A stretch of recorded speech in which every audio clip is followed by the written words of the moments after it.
This podcast was sponsored by A. Miller George Funeral Home, where each life is celebrated, and their sister company, Cremation London and Middlesex, both family owned and operated.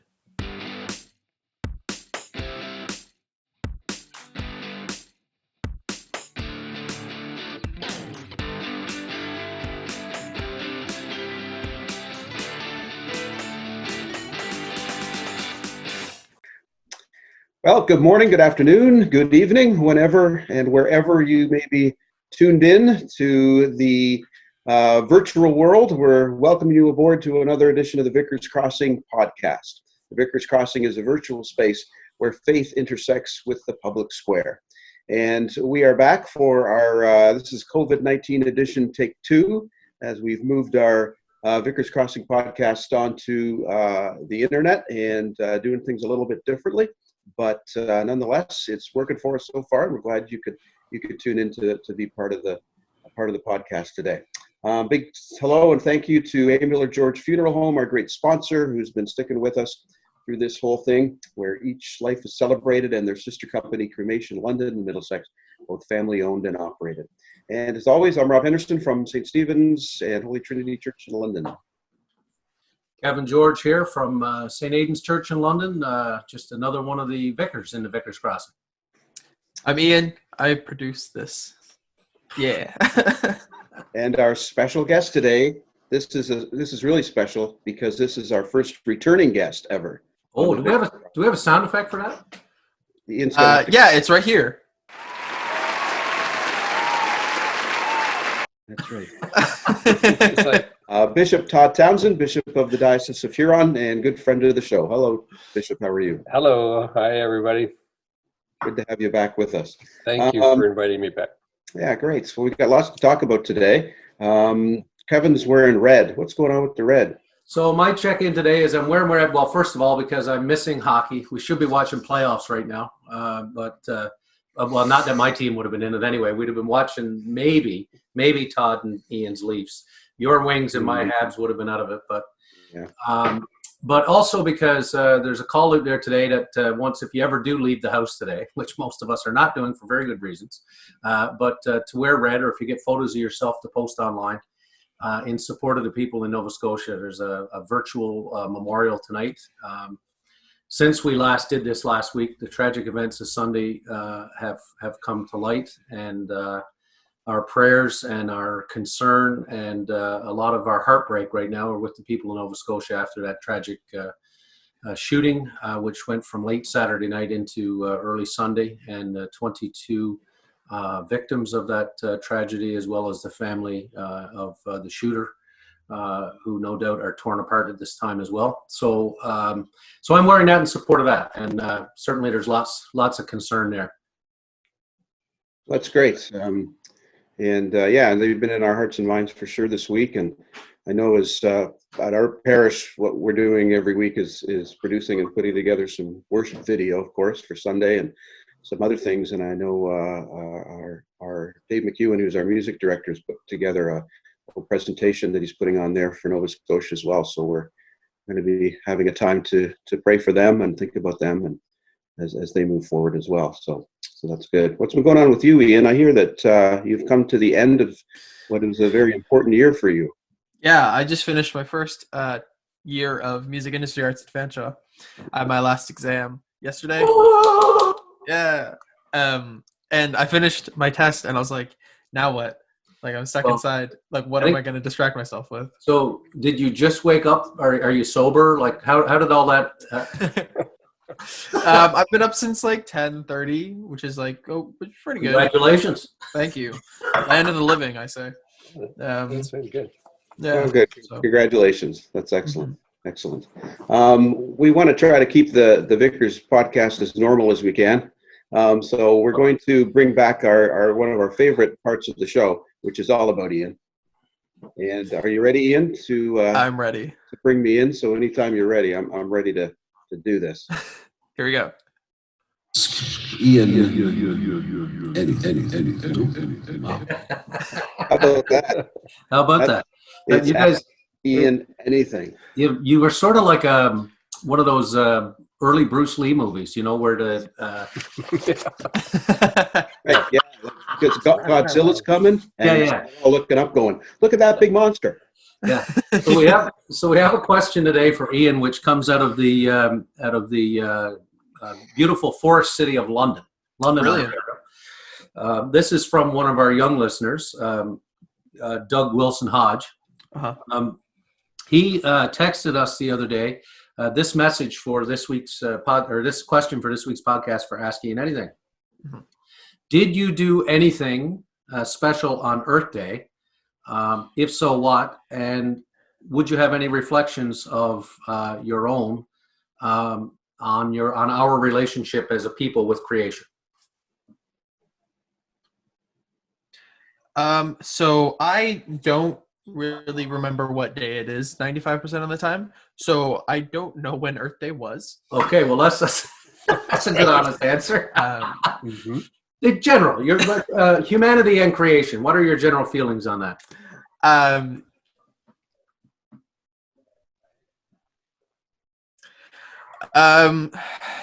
have many feelings on that.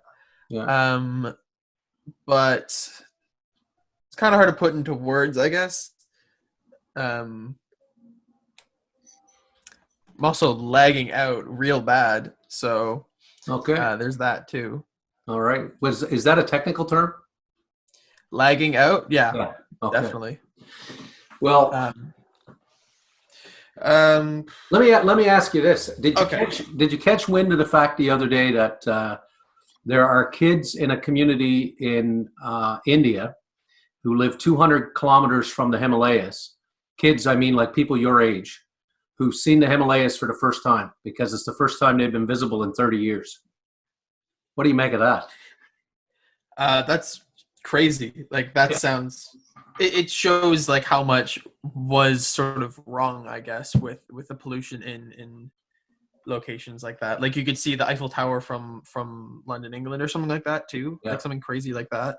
Yeah.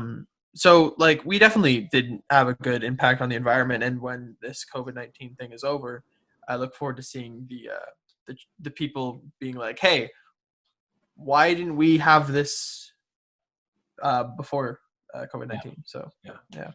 I saw a video. I don't know if it was on YouTube or somewhere where it was a 5-minute video of the kind of before and after shots, like a split screen of different parts of the world, and somewhere like you mentioned, Kevin, the Himalayas, but other cities and things where you couldn't see buildings on the one side, and then by mid-April you could see the entire landscape of the downtown of these certain cities. And it was just unbelievable. Yeah. No, you can certainly see the human impact, right? Like it's the notion that these people who like to argue against climate change and say, well, yes, things have changed, but you can't say that it's because of human activity. One of the things that this has given us is a chance for the lungs of the earth to breathe. And we can see when people are not, when the industries are shut down, and when we're, when China and India and these very heavily populated parts of the world are not, motor vehicles going around all the time. And the same thing here. I think that I saw another piece that said that the space station captured pictures of Los Angeles they haven't been able to get in like 20 years and stuff like that, because for the same reason. Yeah. What about you, Bishop? Yeah. Thoughts on recreation?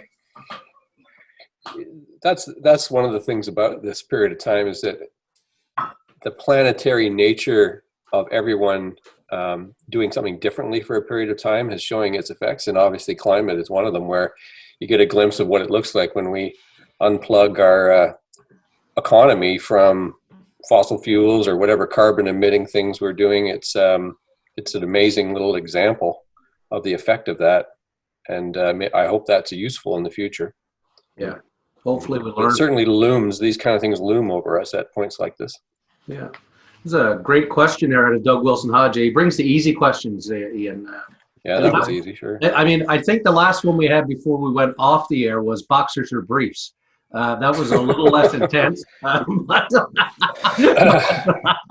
still not over that question. At least they gave you a 50-50 on that one. It was a 50-50, and that was a Peter Anderson question, as I remember. But well, you shouldn't have to decide at your age just yet. No. There's lots of time to think about that, Ian. They didn't give him the third option, thanks be to God. To go back to since we have the bishop on the hook here, back to the red shirt. Any thoughts, Ian or Bishop Todd, about the folks in Nova Scotia? I don't know if you've had communication with Bishop Cutler or any of that stuff. Any thoughts to share? Yeah, a little bit. I mean, they're on our minds all the time right now. Obviously, just the sense of vulnerability that people already feel, plus something so violent happening on top of that, and everyone has their resentments and difficulties and breakdowns, but these kind of outbursts of violence are just intolerable, especially at a difficult time like this. So we're obviously praying for the people there and the families of people who are victimized, but the continual victimization of people like that is really, really frustrating and heartbreaking. It is. Yeah. Well, we're about almost 2 months into this now, maybe six weeks or so of kind of being in lockdown, as it were, and since those restrictions were put into place. So it seems like a long time ago that we were living normally. But I want to go back a little bit, Bishop Todd, if we can, to kind of when the beginning of this started and get a little perspective from you. Back to the beginning, it was the Lenten season. It was the end of Lent as we were getting ready for Holy Week, when this whole COVID-19 thing really grasped us and forced us to stop. And I know you had some difficult decisions to make as far as what to do in our churches and our diocese. And that you had an opportunity to meet with the House of Bishops and have some discussions around that. I wondered if you could take us back a bit and walk us through that process of making that decision, and a difficult one, to stop public worship. And when you look back, were you thinking maybe 2-3 weeks, or did you realize we'd be 7-8 weeks into this and still doing this? Oh yeah, no, it's funny to look back. Not funny. It's strange to look back on just that short period of time to realize what was coming. We didn't know what was coming. But if you go back to about the week of March 8th or so, at that period of time, we knew about the coronavirus a little bit, and things were happening already at that point. So that was a conversation at the beginning of that week, even in the middle of that week, like on the Wednesday, I think was the 11th or something. There was a communication, and what we were concerned about was things like in our worship service. So it was inside the church stuff, like, should we share a common cup? Should we shake hands when we share peace? What kind of spacing and touch is appropriate, and so on. And there was quite a bit of tension over some of those things, because we care so deeply about the way we do rituals together, especially those celebratory ones that we need so much. How to do coffee hour, when a virus is going around. It felt a little bit like, a more intense kind of flu season conversation, or a little bit like the SARS did, if people remember how that was in southwestern Ontario. So that changed pretty quickly from Wednesday to Friday. That was the week that schools started to decide they would be closed, universities, other kinds of things like that. So we had a meeting of the House of Bishops. There's a national House of Bishops, but there's also one for our province, which is about the same as the province of Ontario. So those bishops got together, and the conversation evolved quite a bit. In that discussion, we did want to work together and learn from each other about what happened. For me personally, conversations kind of brewed up that were helpful were with an epidemiologist and a physician who are married to each other, and both of them spoke to me on the phone about their view of what's going on in their workplaces. The epidemiologist is a person who said to me, I studied science at one point, but I have a basic science understanding, not an advanced, but I knew enough to understand what was being said here. He said, this is going to have a reproduction value, a rate of 2.5 or so, and that is scary. He says, on top of that, there's no immunity, there's no vaccine, and there's no therapy. And he says, and that combination of things is alarming to people like me who study this stuff. So the reproduction rate, I mean, it's going to travel fast. Oh, and it wasn't over long periods of time. It would, be 2.5. It was over like 3 or 4 or 5 days. So his alarm, as a person this is their profession, and then the physicians and others who are saying we cannot let this blow the ceiling out of our healthcare because people will just die without care. Mm-hmm. So it became that the alarm was sounded in a way that I thought was helpful. So when the bishops talked, there was quite a bit of agreement about this wasn't about adjusting our patterns. It was about stopping the transmission. And that really changed the conversation. It was about how interdependent we are, both positively and negatively, and that we'd have to go against our best instincts. Yes. To simply, the virus just needs something to help it travel from place to place. So we said, let's not do that. And I think some of the resolve that came from that is that in any organization, it just helps to have clarity, even if you disagree with it later, or even if it was the wrongish thing to do a safe thing clearly and quickly. And that was on like Friday the 13th. We decided we would not gather on the 15th. So there's the one day in between, and people like the vicars had to deal with people's patterns being disrupted and shifting to a new mode of caring for one another. Fortunately, there's so many other media for us to do this temporarily. There's been some beautiful, really awesome creative things happening, but there's been also this paralysis, but it was intentional. So yeah, when I go back to that, I don't have any memory of thinking how long it would last. We put Easter was coming, right? And we wanted it to be over by Easter. Yeah. But within a couple of weeks, the advice to me from the health people was basically shut it down for a couple of weeks for everyone's safety and for the medical, just everything we've heard since, for the medical community, so they can actually have a chance to care for people, and revisit it in a couple of weeks. So by the time a couple of weeks had gone by, it was much clearer what kind of situation it was. Yeah, just to follow up on that, I guess, just thinking as I'm listening to you, the other thing that comes to mind is just around the whole, that being, I'm really glad to hear about the process actually in terms of the Provincial House of Bishops. One of the things that I know I was concerned about, because I know you so well, and I'm sure others as well, was just, you don't like to think of your bishop having to deal with these things in isolation, right? Like, so it's good to hear you talking about, having a conversation with your people who are close to you, who are epidemiologists and doctors, but also having that conversation with the House of Bishops and the collegiality that goes with that. And from the other thing that's sort of evolved out of this in terms of our response is it goes against what we usually do, but because we're drawn to be with each other, especially in crisis. Mm-hmm. But that commitment we make in baptism to strive for the dignity of every human being, and to love our neighbor as ourselves. We usually take that to be about going and doing something, but in this case, it's the way to honor that is to sort of flip it around. And so I don't know if you had any reflection on that in terms of honoring the baptismal covenant. Well, we have a religious tradition that teaches us that at times resting is doing something. Yeah. Staying put is doing something. It's not necessarily passive to not be in constant productivity. I think that one of the deceptions, and painful deceptions, in our society is that there's a narrow understanding of what productivity is, and productivity is the only thing that matters. Yeah. So, in a community like the church where faith is the central thing, God's activity, where it's not the kind of production that you'd have on an assembly line or in another setting, what you're doing doesn't always result in a product that is tangible or marketable or for sale.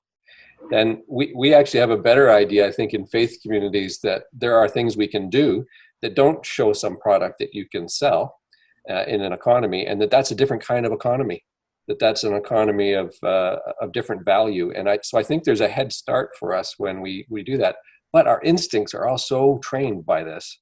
Yeah. That we need to go and do and produce something visible and tangible in the ways that other people define tangibility, that it's really hard. So yeah, I found it hard to not go to people. I mean, even if I'm lucky because my family lives in this home still. Like our kids are an age where they're around.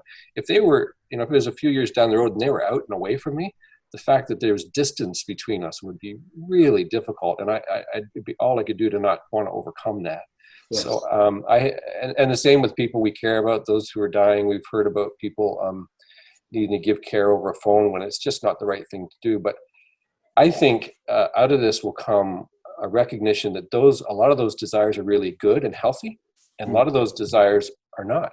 Yes. That there are some things that we do that are just in the sort of, as some people might say, the rat race. And there are different kinds of value to the different things we have in our life.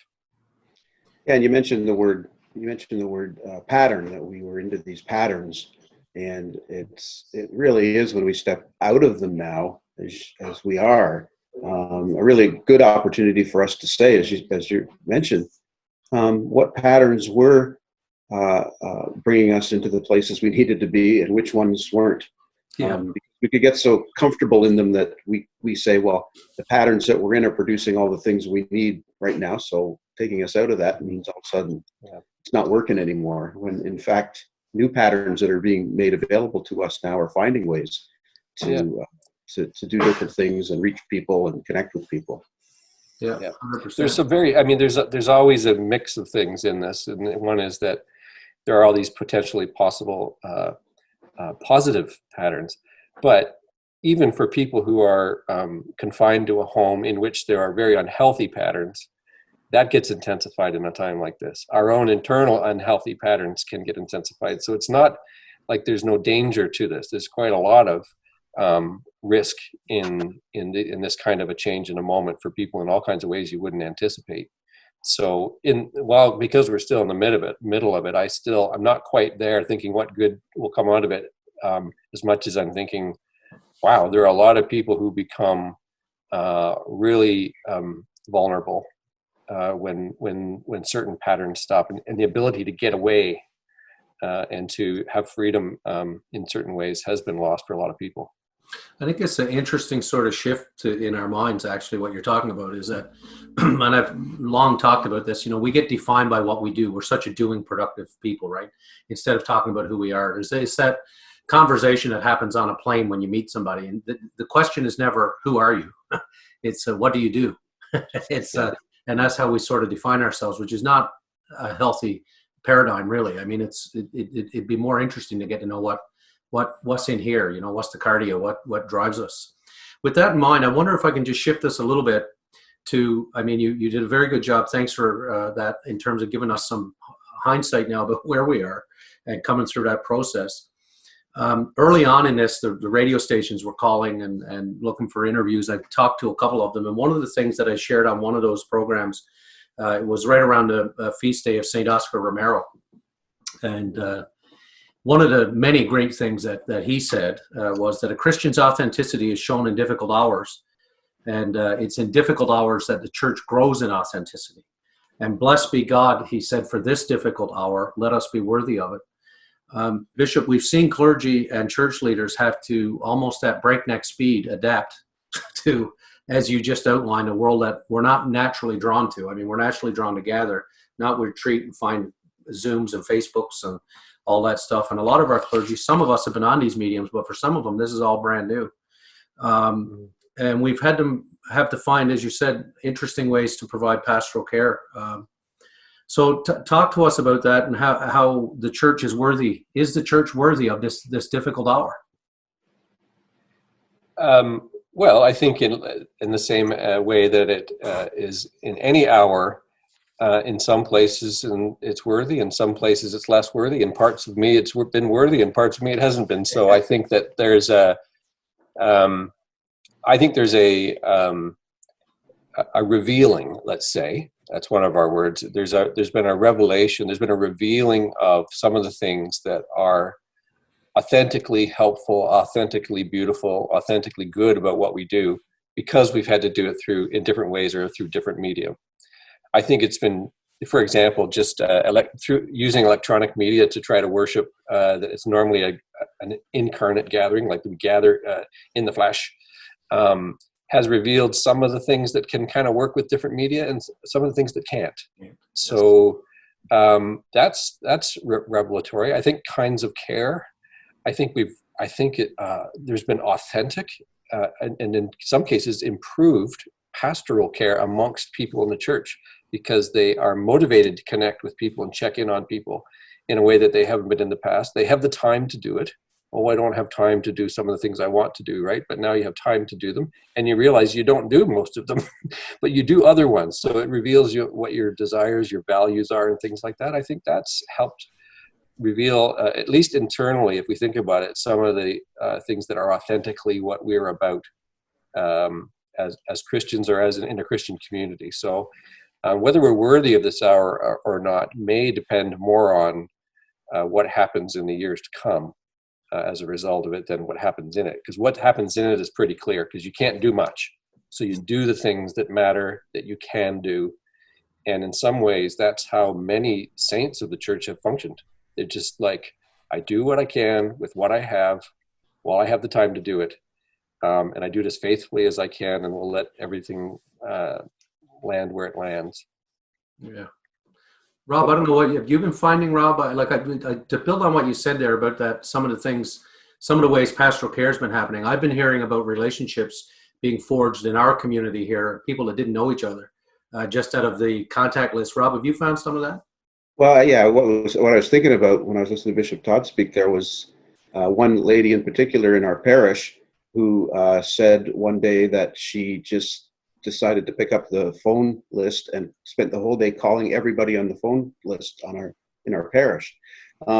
And she would have been one, I think, that before would have said that probably the rector and warden should be taking care of that. Yeah. You know what I mean? And we did logistically, when this all started, said, how are we going to do this? And we did some of that stuff. So when I hear that someone said, no, I need to be in touch with people in my community, because she said, I missed them and I wanted to talk to them, but there was a real concern for where they were and how they were doing. And that was, to me, authentic, Christianity, authentic servanthood, to reach out. Probably, and my guess would have been some of those phone calls would have been somewhat difficult, because she would have had to say, I'm not too sure who you are.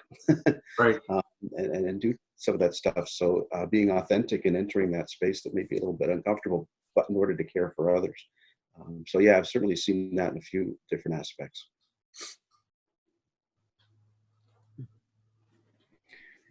One of the things we wanted to ask Bishop Todd about too was just how the church is faring in another aspect, because again, we are the spiritual home, but again, we're also an institution and an institutional home for people. So I wanted to ask you, Bishop, about as far as you understand and know at this point, how the church is faring financially. I mean, obviously, our parishes, we're not receiving the same level of income, in the sense of there's not people there every Sunday to put envelopes in the plate, and those of us that watch these things have certain expectations every week and needs, and they get filled with that.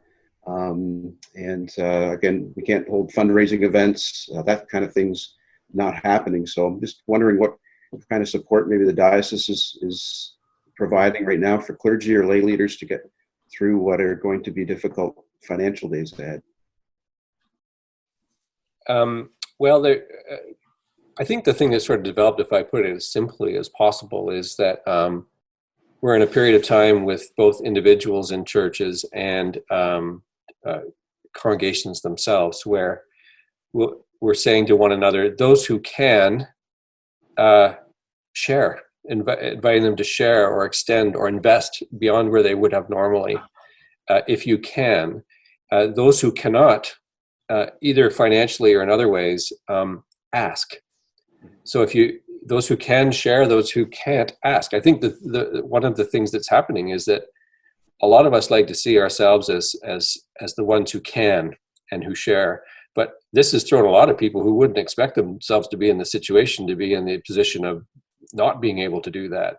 They're not allowed to work. They're not allowed. They don't make any money. They're waiting for the kind of supports that are coming individually. It's a similar thing with churches. So some of what we're doing is to help people in everyone some of the leaders are volunteer leaders. It's not their expertise to do financial forecasting and so on. So we're trying to help people assess in a real way what their situation is financially and spiritually and every other way, pastorally. But I think financially, the case is in the Diocese of Huron that we are a healthy diocese. The diocese is a network of communities, and so it's the health and strength of an Anglican diocese is in the various locations. But there is a central organizing principle in place, and in that area we've done well to be a healthy place, but we're not a rich place. Mm-hmm. So.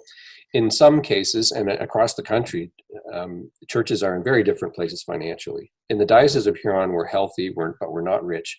So what we're deciding to do is to try to partner with any community that needs it as much as possible for as long as possible. So it's kind of a strategic thing. So it has a few elements in it. We're committed to in our church, vicars like yourselves are licensed. You have a license to do ministry. Anyone who's licensed and employed with a stipend in our diocese will continue to work and continue to be paid. And the diocese has the capacity to make sure that that's true for months to come, so that our leadership doesn't stop. That's one of the key things. A lot of those leaders are voluntary, but some of them rely on this as further income. That's something we want to backstop and assure people that you keep leading, keep working, keep caring for your community. You'll get paid. The other is there's a fair share kind of arrangement. We call it apportionment. Sometimes, in a moment like this, that has to stop for a while. That there are local needs that are prioritized, and we'll catch up on sharing our part of our wealth with others around this network, which is our diocese. So in some cases, people are saying, congregations are saying, we're not going to be able to share the way we can because of what I said earlier. We're a community that needs support rather than can give it right now, and that may change. It may change dramatically quickly, and it has changed dramatically for some. So we want them to know. We want folks to know where they are, have a real assessment of their need, and then help them as much as possible to get through that and then to thrive on the other side of it. There are communities and people who are, again, are very vulnerable, and we're already in need, or we're starting out. It may be a new thing that needs investment. We're going to try to keep those going. But the goal here is just take a really close, honest look at your real needs, and then partner with people either to share or to ask for help. And I think that will generate the kind of mutuality that we're all about. And we should be able to do that for a period of time. But I do know, just like with some people, they will come through this with a lot of damage. So in the long run, we want to still have the resources. Again, financially, spiritually, and pastorally, we want to have resources available to us 6, 8, 10 months from now to help people through, rather than all at once in this moment. That's helpful. And then the obviously the federal government and the provincial government have been incredibly cooperative with one another during this time, which has been great to see the politics laid down. Mm-hmm. We only need to look at what's happening in the U.S. to see how fortunate we are to have what we have going on here. But I know that one of the pieces that they've announced is a wage subsidy, and they have mentioned that nonprofits will qualify for that. Does that play into this at all for us? Yeah. So this is another way that the Anglican dioceses are helping each other, is that there are executive officers and financial officers in each of those, and they're getting together to talk about how does this apply to us as a workplace. We're a different kind of workplace in terms of how we're set up than lots of others, so it doesn't always quite fit. Then there's the charity sort of status. I think that the goal will be that any of the governmental wage subsidies and supports that can help. There aren't just clergy working in churches. There's lots and lots of lay people. Right. There are organists, secretaries, lots of them part-time, whose employment is arranged more locally. That we can find ways and inform people about how to go about supporting those workers so they can keep working as well. Yeah. Or getting them back to work, or wherever it happens to be, with loans and investments of various kinds. So so we're using all of the supports that we can from any source, including diocesan sources, to make the most impact where it's needed. So one of the things you mentioned was around just now around some of the people we have working in our parishes, like parish administrators, like our own here, who's part time, and so on. A lot of folks in this country have been surviving by piecing together 2 and 3 jobs. Our parish secretary is one of them. She works at the university where Catherine Ann is. She works here, we have people working right now. If it weren't for the farmers, and we heard the cry of the farmers when it wasn't certain we were going to get migrant workers in to plant our fields, the grocery store clerks and stock people, the truck drivers, and even right on up to those personal support workers, many of whom we know through the parish here have 2, 3, 4 places they work in to try and patch together enough hours to get full-time work, often at just barely above minimum wage. And then as it goes up financially in terms of the financial ladder or the salary ladder, even our teachers, our nurses, our administrative staff in the hospitals, our doctors, we tend to argue a lot in good times about what these folks are paid. but the folks who are keeping all this going right now are the people that are doing these jobs. I mean, 18 months ago, we had large institutions, large companies saying that they couldn't manage a $15 an hour minimum wage. And overnight, they found $2 to $3 an hour to keep people working in their grocery stores and so on. So now all of a sudden, all that argument has gone aside. And out of that, part of what's flown out of that is, basically providing a $2,000 a month allowance for people through this time has given rise to a very unintended, perhaps, but needed conversation about universal basic income. And we were very pleased to see, because this is right in the wheelhouse of our ministry about faith in the public square and where they intersect. It was really heartening for me to see our bishop on Twitter very early in this saying it's time to start talking about a universal basic income. Because that was really great. I think we need to find our prophetic voice in this, and you're giving leadership to that. I just wonder if you can say more about that. And you have talked earlier about your conversations with the Ontario House of Bishops and the broader House of Bishops. Is it a conversation the church is having at a larger level about how we can find a voice to speak to government and to power about something like a universal basic income? Yes, I'm in the process, to be honest, of learning more about it. Yeah. I know I did the basic contours, and I've been a supporter of the idea, but I didn't. This creates a real life opportunity and a real need for thinking about public policy and social inequality that comes out of this. So, for example, there are other bishops and other leaders who are knowledgeable about this and so on. But what we're doing, one example is that on Monday of this coming week, we have a chance to interact with Senator Hugh Siegel, who has written about it and advocated for it. So we'll learn from him. We're learning from a variety of other things. But for me personally, some of it is about money. We need money to survive. We need basic amounts of money if we're going to live in this society to survive. But it isn't the only thing that makes the world go round. I came across this quotation. It's a little bit dense, but I think it says a lot, from an academic theologian who looks at these things. Crisis, this is the quote, crisis reveals that economy is not basically about money, but about work, mutuality, and fair distribution. That's what economy is about. We talk about getting the economy running again. Well, that's one form of economy. Right. It's not just about money. It's also about what work means, what mutuality is, what fair distribution is, and valuing people's work for what it is. When our society talks about values, they're often about, if you look at the people who uphold those values and carry out that work, they're the people who are paid either nothing, because a lot of those values are demonstrated and taught in the home, or they're paid very poorly. So we have this weird values versus how we pay people thing going on. Productive labor is really important, but there's so much more that goes into this gift exchange and ordering of time and space and so on. So money's a necessary mediation for all of this, is what the guy is saying. But it isn't all about numerical values and so on. It's about other things. So that leads me to believe that I think guaranteed basic income is based on a lot of values that we share. We've been we've been taught for like probably 40 years a certain way of seeing politics and economy. And some of those things have really been pulled apart right now. And a lot of people want it to snap right back into shape. They want it to snap right back into action because they benefit from it. Right. They benefit more greatly from it than 99% of the people, or maybe 80% of the people, or maybe 20% of the people in different ways. Yeah.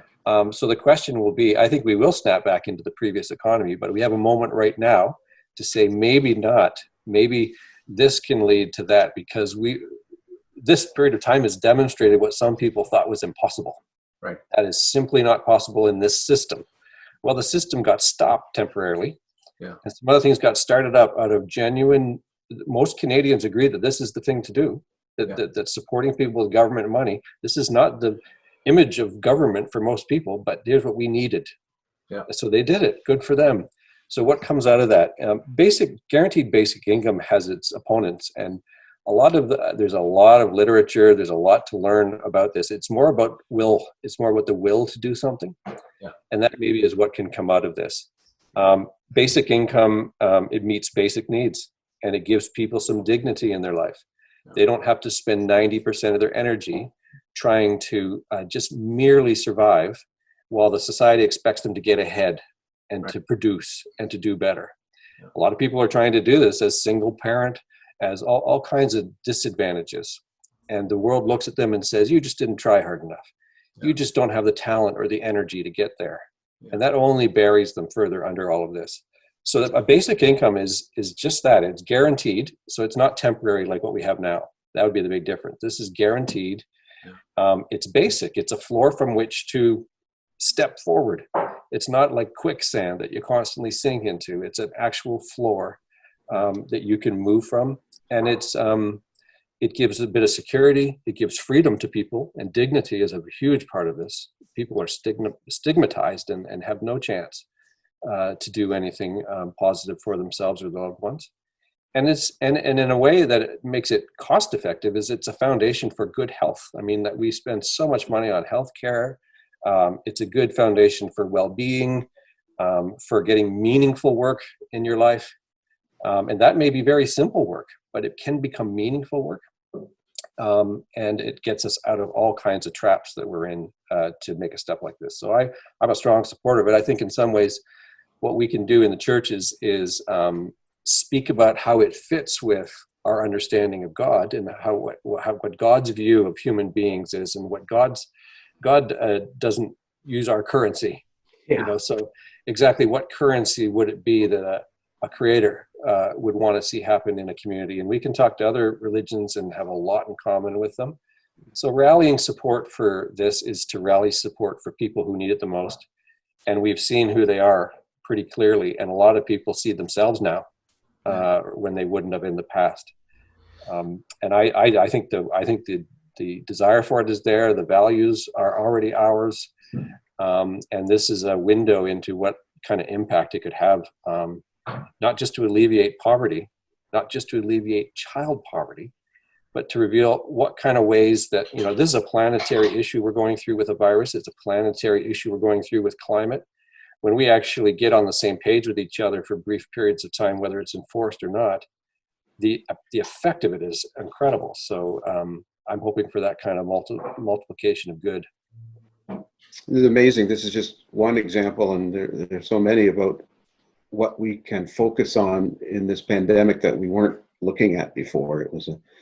This whole lockdown thing and the way we're living right now has really been an opportunity to, in a very real way, repent in the sense of looking at something new, looking in a different direction. And this is one example of one of those conversations that's coming up, and it's a good thing to have that perhaps wouldn't have been there 6-8 weeks ago in the sense that we're talking about it now. So yeah, it seemed like it was impossible, right? Like it was impossible to have the conversation 3 months ago. Right. That's the big thing that's changed now. It's just how all of a sudden people, as the bishop said, most people want to do something like this. They don't want to leave people to their own devices. And I picked up. I happen to live nearby a long-term care facility, And back in the middle of the winter, a young woman was walking by and asked if she knew where Bitterbush, the street around the corner, was, if we knew where it was. So I asked her what was up, and she was trying to find a bus because she missed a bus on the other side, or it was the weekend and it didn't run. And so I found out where she was going, and we took her with us and we drove her home. And in driving her home, I discovered that she walked into Canada through that checkpoint in Quebec 2 years ago from New York. She's from Nigeria. She left Nigeria with her 3 children and came to the U.S. in order to get to Canada as a refugee. And now she's gone to school. She became a personal support worker, and she's working in 4 institutions to make it up. And I've thought about her so much since this started, because I think I all of a sudden realized, I had a birthday last week. I'm closer to the nursing home than I am to my high school now in years. So you start to look at that and you go, wait a minute, I'm going to be in there.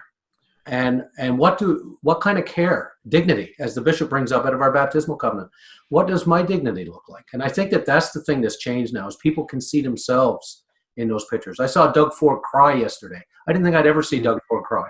I saw Doug Ford, who's been doing a great job, talk about his own mother-in-law and his wife looking through the glass to visit her, weep. I think that's the change that's happened. Yeah. Mm-hmm. Hey, Ian. Yeah, what? I know you had a question for Bishop Todd, didn't you? I always have questions for Bishop Todd. So I was lucky enough to work with Todd on his Easter video, which, thank you for that. But you have been producing weekly content and videos for the Diocese of Huron. How are you feeling about reaching out in this sort of virtual format? And have you been surprised with how people have responded? And tell how are things in that sort of element? Yeah. Well, first, thank you for your work on that video. It was, it's an example of what I want to say in response to your question. That was, okay, it was simple for me because I didn't have to do what you did. But all we did was we said to we have areas in this diocese called deaneries.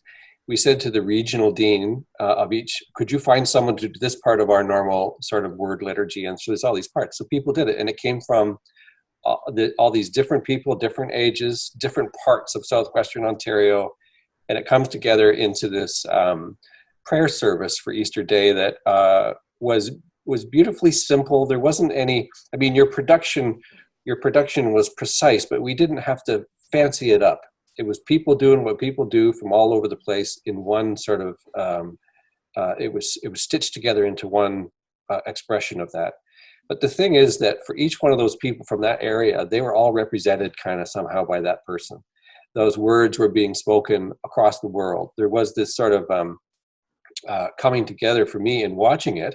A very weird experience for a clergy person of any kind to be sort of turning on a screen and watching Easter happen. I mean, that's, like I said, this is not what we normally do, but it does give you some beautiful moments. So thank you for your work in that, because that was beautiful.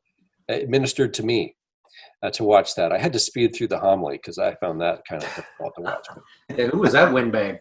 but that actually is one of the things I'd have to say in answer to your question, is that when you want to communicate with people and it's not going to be in person, a bishop would normally travel to communities and speak with them and be with them and share all kinds of things beyond what happens in a worship service. That's the real value of it. And you get to know one another, and you can share that what's happening in this community with this person over here, and you kind of you help mix, you help bring people together. That's kind of the job. So you have to do this with a camera on a stick. It's a very different thing, and I've become quite self-conscious at first. I mean, I had to, the first few times when you were helping me and Kevin was there, and there was the ability to edit, I was constantly thinking about how can we make this make it better? How can we produce it better, right? After we were at home and I didn't have your help, I had to do the camera on a stick and look at people who weren't there. It's an act of imagination to talk to people. I decided I'm going to do this in one take, whether it stinks or not. If it was really bad, I redid it, to be honest. A couple times there was a saw going in the backyard, or a bird landed on my head, or whatever. but basically to put yourself out there is part of the hurdle, because we're afraid of what people will say about us, that we weren't meeting their expectations. But I think there's just this sort of offering. I think you just offer what you can, and what the surprise has been is how appreciated it is. I mean, I look at what I've done, and I have all kinds of criticisms of it, but other people were thank you for that. They may not have a clue what I had said in particular, but there was something about the gesture, something about knowing there are people out there. I think that's why people like to see the people in their church doing what they're doing while they can't be there. It's an act of imagination to know what's really happening with people. And I think we do that all the time because we're not with everybody at once. But I also know that's why our gathering is important, because we reconnect with the people whose lives we share at a distance. And without that, over time, we would be in trouble. So as we get back into being able to gather, I think we'll see the joy of that. I think we'll see just the delight of normal things again, in terms of sharing life with one another. And it isn't just about being an extrovert or an introvert. It's about being a human. I think that's the central thing that we have. So I can't say I enjoy it completely, because it's artificial. I think that we're already too passive. We already watch life happen too much. So when we can plunge back into participating in our own lives in new and normal ways, I think that will be a beautiful moment for a lot of people. I just want to jump in for a second and say that this guy is he's actually managed to go viral. Like, there's a video out there of the Bishop of Central Newfoundland, John Watton, in a Easter bunny suit singing, and it came out on Easter Sunday, and in order to not be outdone, our bishop in his driveway slam dunked a ball like LeBron James. He went flying through the air, and the thing goes down. And it's like, wow, and a super slow mo. Yeah, I think it's gone viral. I was quite impressed. One of our sons did that slow-mo thing, which made us laugh, because there are also videos of them jumping, and there's a difference in the vertical leap. Yeah. And I used to be, when I was 50 pounds lighter, I was, I don't mind. That was all right. But, I want to clarify one thing about that. That net was not 7.5 feet high. It was 8. It was 8 feet. It was. Well, you definitely got some air, Bishop, and I'm glad you're out. I'm glad you're out getting some exercise. But remember, we need you. Don't pull anything. Yeah. Did you see the knees wobble on the landing? Well, you've been doing a great job, if I can say. I mean, we joke, but one of the things, and I'm sure Rob will echo this as well, that one of the things that I can say is there's a stress that goes along with what's going on right now for us who are clergy that I've been feeling. I've been feeling a different level of exhaustion at times. And it's not about doing. It's just the whole situation has a way of having an emotion. Yeah, it's up there. Yeah, and just having the reassuring notes that we've gotten from you, the fact that you've checked in on us, and the way that you've modeled for us what it looks like to be faithful in the middle of this has been a great gift. So we thank you for that. You've been a tremendous help for those of us who are trying to navigate this new world. It's great to have the leadership we've got. Yeah. Well, I thanks be to God for that. I'm really grateful to hear it too, because it's encouraging, and that's what I want to do, is encourage people, because most of what we do that's good in our lives does not get appreciated, or it doesn't get supported. Yeah, and that's true of not just clergy leaders, but people who do stuff for other people. It doesn't, you don't do it for the thanks, do you? No. But if it's invisible, it can feel different. But it's not. I know right now this is not a time. People's efforts are being seen and appreciated, and I just want to encourage people to keep that up, because we're at our best when we do that. Yeah. Well, Bishop Todd, thanks so much for taking some time today. I know you got a lot on your plate, and we really appreciate you being able to take an hour with us and update us in the church and everybody that tunes into the Vicar's Crossing. It's been helpful and inspiring. Gives us hope to know that that you're continuing to do what you're doing, and that you're offering hope and inspiration to others. And it's just good to be able to see you, and especially on a forum like this. So thank you so much. Great. Well, thank you for the invitation and for the work you do, all three of you here. It's fun to watch. All right. So thanks to everybody that dropped in today to the Vickers Crossing. I want to thank our sponsors again, A. Miller George Funeral Home, where each life is celebrated, and their sister company, Cremation London and Middlesex, both family owned and operated.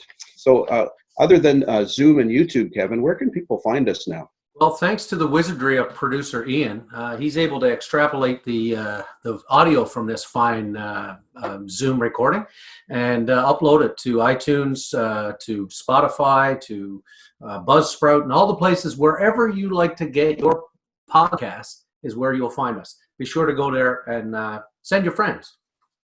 All right, good. Well, thanks to everybody for dropping in, and we'll try to get back together as soon as we can. And the beauty of this new format that we've discovered is we can connect with people that perhaps aren't in the vicinity of being able to sit with us in a room, because we can't do that anymore anyway. But we get them wherever they are, and hopefully we'll be able to chat with some more folks down the road, okay? So, yeah, on behalf of Bishop Todd and Ian and Rev. Kevy, I'm Rob Henderson. And Kevin, remember to always look both ways before you cross the street. Thank you for listening. Our hosts are Kevin George and Rob Henderson. Our producer and composer is myself, Ian, with original artwork done by Catherine Olenek. If you have any questions or want to know where to find us, tweet us at Vickers Crossing or find us on Facebook at The Vickers Crossing.